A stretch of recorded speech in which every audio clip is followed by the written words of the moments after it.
Bombastic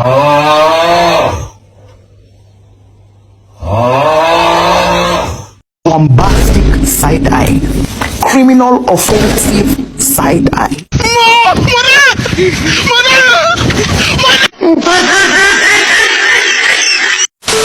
Budrek dan sakit kepala tung budrek tak tung datang kapan saja.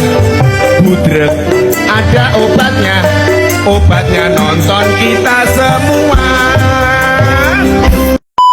Maaf itu bercanda, yang ini serius.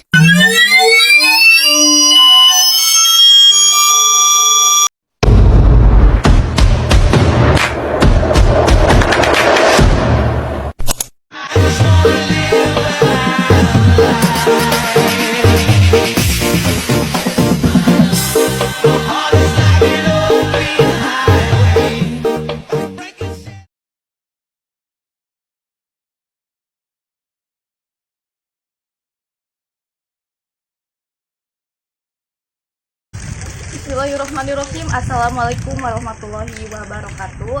Puji syukur kita haturkan pada Allah Subhanahu wa taala. Shalawat serta salam kita selalu curahkan kepada Nabi Muhammad SAW. Kami dari kelompok 2 yang terdiri dari 6 orang. Perkenalkan, saya Anissa Safira sebagai moderator. Kenalkan, nama saya Alipia Nur Afifa sebagai presentator pertama. Perkenalkan, saya Nur Aini sebagai presentator kedua. Perkenalkan, nama saya Nur Azmi sebagai presentator ketiga. Nama saya Janis sebagai presentator keempat. Pada hari ini kami akan mempresentasikan sebuah makalah kami yang berjudul Perkembangan Politik Masa Demokrasi pada Masa Liberal dengan materi pokok sistem pemerintahan. Nah, untuk penjelasan lebih lanjut, marilah kita simak dengan seksama penjelasan yang akan dijelaskan oleh teman-teman saya.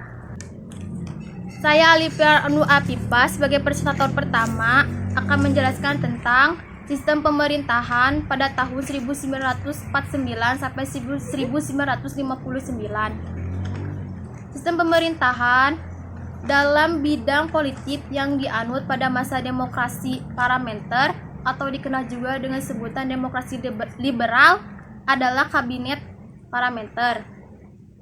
Sistem pemerintahan tersebut berlandaskan pada Undang-Undang Dasar Sementara Republik Indonesia tahun 1950. Sistem pemerintahan ini menetapkan bahwa kabinet-kabinet dan para menteri bertanggung jawab kepada parlemen. Sistem kabinet parlementer juga menerapkan sistem pemungutan suara voting yang digunakan dalam pemilihan umum, pemilu, mosi, dan demonstrasi sebagai bentuk rakyat dalam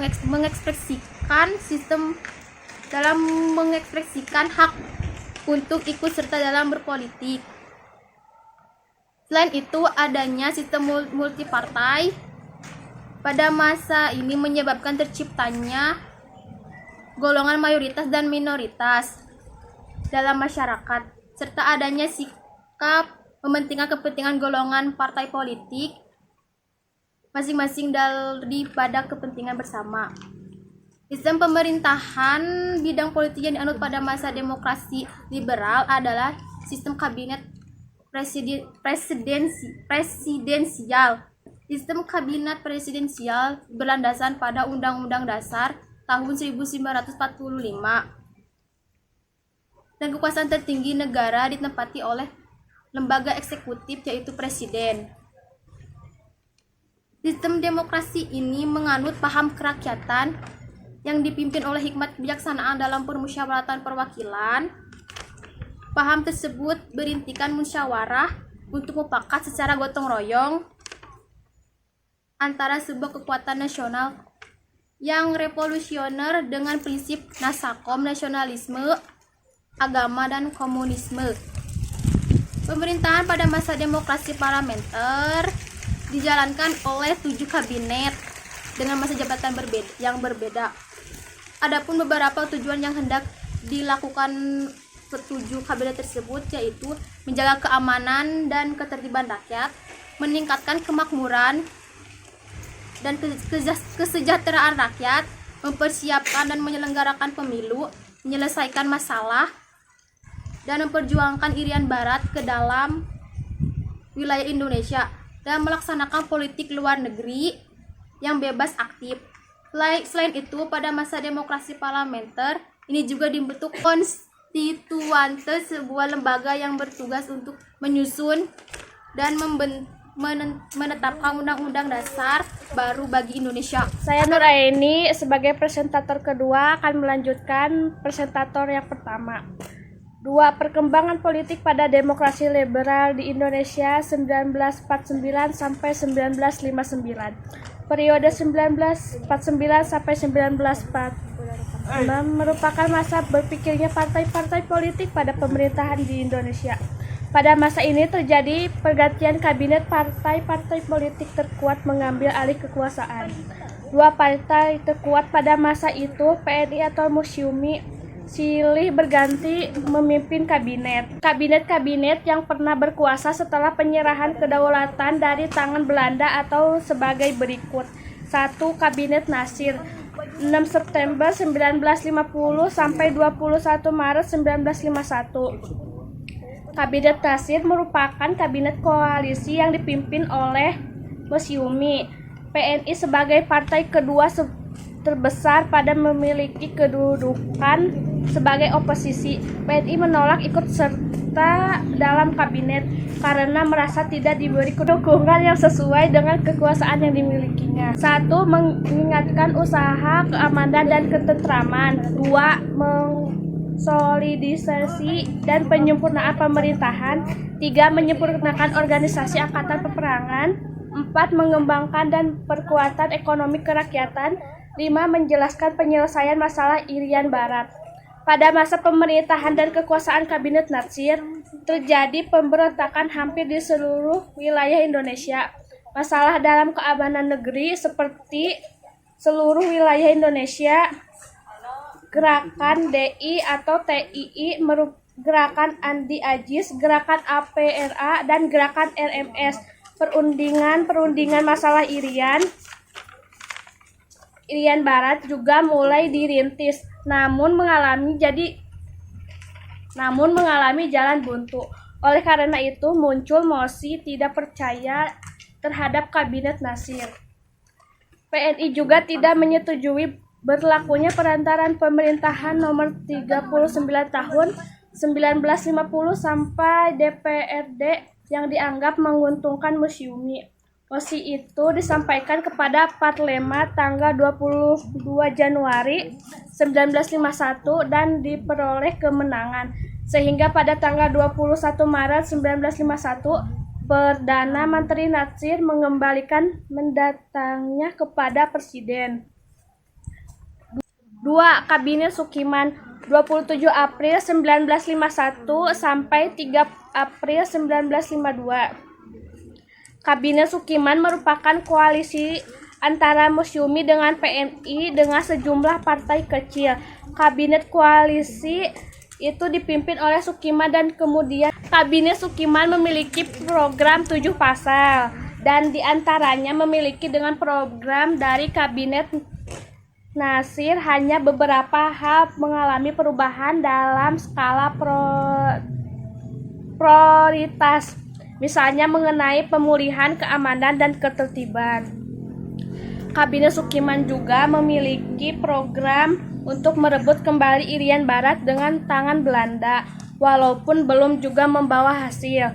Kedudukan Kabinet Sukiman memiliki tidak stabil karena hubungan dengan militer yang kurang baik, terutama memiliki tidak sikap pemerintahan terhadap pemberontakan yang terjadi di Jawa Barat, Jawa Tengah, dan Sulawesi Selatan yang kurang tegas. Selanjutnya, kedudukan Kabinet Sukiman semakin bertambah goyah sebagai akibat terjadinya pertukaran nota antara Menteri Luar Negeri Subdrojo dengan Duta Besar Amerika Serikat Merle Cohran mengenai bantuan ekonomi dan militer. Bahkan lebih dari itu, kabinet ini dituduh telah memasukkan Indonesia ke dalam blok barat. Oleh karena itu, DPR mengangkat kebijakan Kabinet Sukiman. Lebih dari itu, kabinet ini dituduh untuk memasukkan Indonesia ke dalam blok barat. Oleh karena itu, DPR menggugat kebijakan Kabinet Sukiman. Akhirnya, Kabinet Sukiman pun mengalami kejatuhan dan mengembalikan mandat ke Presiden. Saya Nurul Azmi sebagai presentator ketiga akan melanjutkan presentator kedua. Kabinet Wilowo 3 April 1952 sampai 3 Juni 1953. Kabinet Wilowo atau bisa disebut juga dengan Jaken. Kabinet yang dipimpin langsung oleh Mr. Wilowo. Kabinet ini merupakan koalisi antara PNI, Masyumi, dan PSI. Program kerja kabinet ini ada 5 pasal, yaitu 1. Melaksanakan pemilihan umum, 2. Meningkatkan kemakmuran rakyat, 3. Upaya menciptakan keamanan dalam negeri, 4. Upaya memperjuangkan Irian Barat, 5. Melaksanakan politik luar negeri bebas aktif. Masalah yang menyebabkan jatuhnya Kabinet Wilowo yaitu masalah Angkatan Darat yang dikenal dengan peristiwa 17 Oktober 1952. Latar belakang peristiwa ini terkait dengan masalah ekonomi, reorganisasi atau profesionalisasi tentara, dan adanya campur tangan parlemen atas permasalahan militer. Adanya kondisi krisis ekonomi sehingga menyebabkan jatuhnya harga barang ekspor Indonesia. Peristiwa Tanjung Morawa yaitu peristiwa di mana rakyat protes kepada pemerintahan yang mengerjakan lahan perkebunan kepada para investor asing dengan alasan untuk meningkatkan hasil devisa negara. Akibat masalah ini, Kabinet Wilowo mengembalikan mandatnya kepada Presiden pada tanggal 2 Juni 1953. 4. Kabinet Ali Sastromidjojo 31 Juli 1953 sampai 12 Agustus 1955. 2 bulan setelah mundurnya Kabinet Wilowo, terbentuk kabinet baru yaitu Kabinet Ali Sastromidjojo. Kabinet Ali mendapatkan dukungan dari PNI dan NU. Sedangkan Masyumi memilih sebagai oposisi. Kabinet Ali mempunyai program 4 pasal. Yang pertama, program dalam negeri antara lain meningkatkan keamanan dan kemakmuran dan segera diselenggarakan pemilihan umum. Yang kedua, membebaskan Irian Barat secepatnya. Ketiga, program luar negeri antara lain pelaksanaan polisi bebas aktif dan peninjauan kembali persetujuan KBM. 4. Penyelesaian pertikaian politik.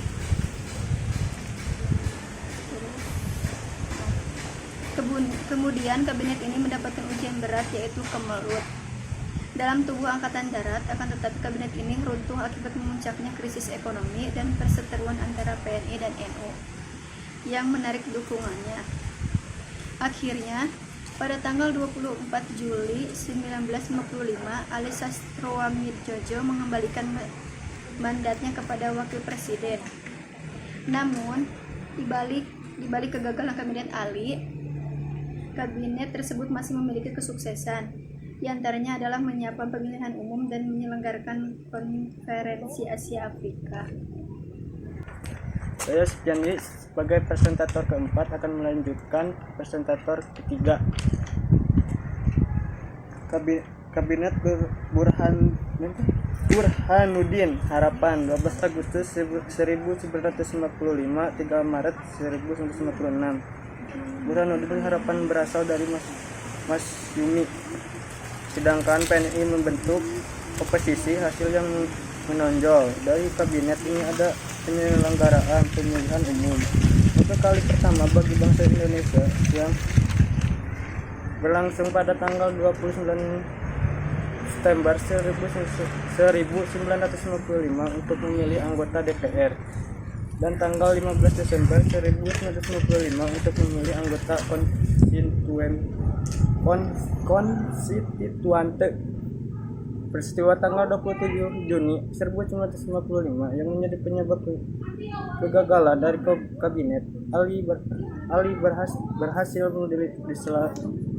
diselesaikan dengan mengembalikan posisi Nasution sebagai KSAD.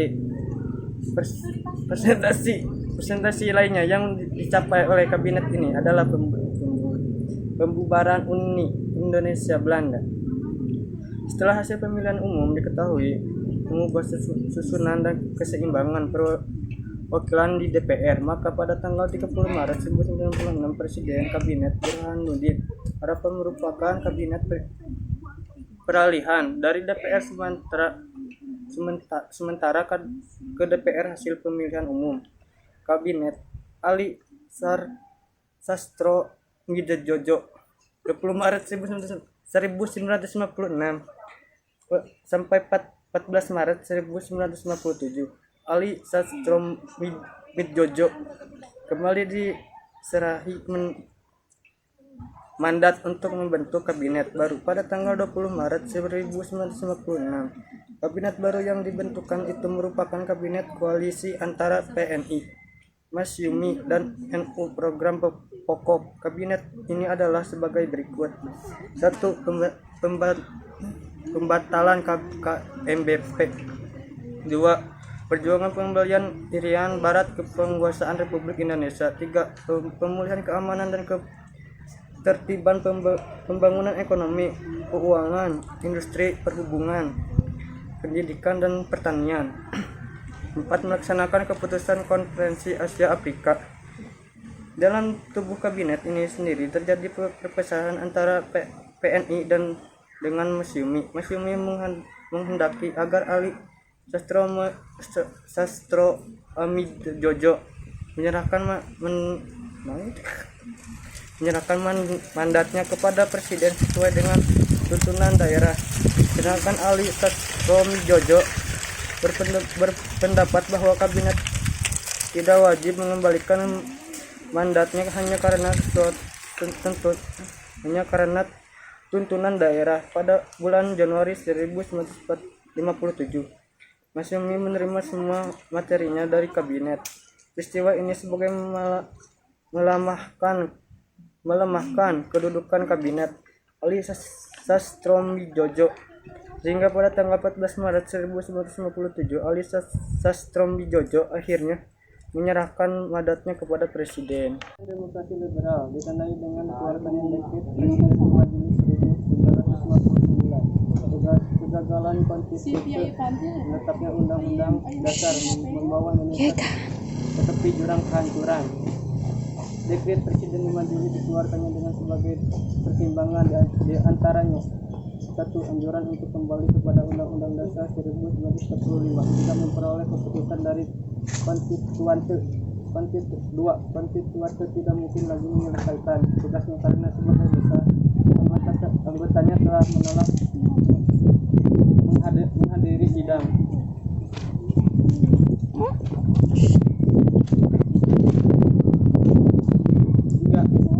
Pamulet dalam konstituante membahayakan persatuan, mengancam keselamatan negara, dan meringangi pembangunan nasional.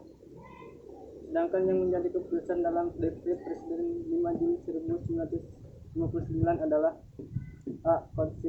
Konstituante dibubarkan. B. Undang-Undang Dasar 1945 berlaku kembali sebagai Undang-Undang Republik Indonesia. C. Membentuk MPRS dan DPRS dalam waktu singkat.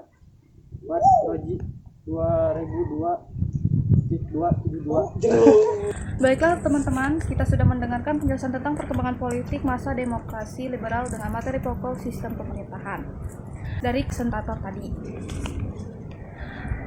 Tapi baik, demikianlah hasil diskusi juga presentasi kita pada hari ini terkait perkembangan politik masa demokrasi liberal dengan materi pokok sistem pemerintahan. Tapi sebelum saya tutup presentasi ini, izinkan saya untuk menyampaikan kesimpulan. Berdasarkan hasil pembahasan di atas, maka dapat diambil kesimpulan bahwa sistem pemerintahan dalam bidang politik yang dianut pada masa demokrasi parlementer atau yang dikenal juga dengan sebutan demokrasi liberal adalah sistem kabinet parlementer. Sistem pemerintahan tersebut berlandasan pada Undang-Undang Dasar Sementara 1950. Selanjutnya, sistem pemerintahan ini menetapkan bahwa kabinet atau para menteri bertanggung jawab kepada parlemen. Sistem kabinet parlementer juga menerapkan sistem pemungut suara atau voting yang digunakan dalam pemilihan umum atau pemilu, mosi, dan demonstrasi sebagai bentuk rakyat dalam mengekspresikan hak untuk ikut serta dalam berpolitik. Selain itu, adanya sistem multipartai pada masa ini menyebabkan terciptanya golongan mayoritas dan minoritas dalam masyarakat, serta adanya sikap mementingkan kepentingan golongan partai politik masing-masing dari kepentingan bersama. Saya Anissa Safira dari kelompok 2 mohon pamit undur diri. Terima kasih atas perhatian teman-teman semua. Kalau ada kesalahan mohon dimaafkan, kalau ada sayang mohon diungkapkan. Cuci tangan sampai bersih. Cukup sekian dan terima kasih.